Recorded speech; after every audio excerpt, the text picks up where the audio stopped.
মাশাআল্লাহ, এবার ধানের ফলনটা ভালোই হয়েছে।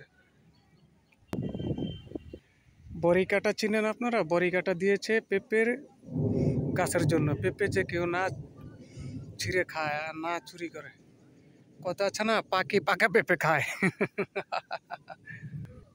ভাইয়া, আপনাদের কাছে অনুরোধ, আমার ভিডিওগুলো দেখে শেয়ার করে দিবেন, এটা লাইক কমেন্ট করে দিবেন।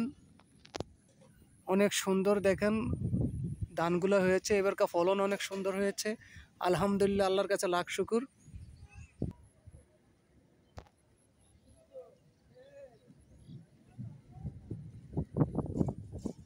নতুন বাড়ি করে এভাবে সুপারি গাছ লাগিয়ে দিবেন চারি কিনারে, নিচেও খাইতে পারবেন, বিক্রিও করতে পারবেন।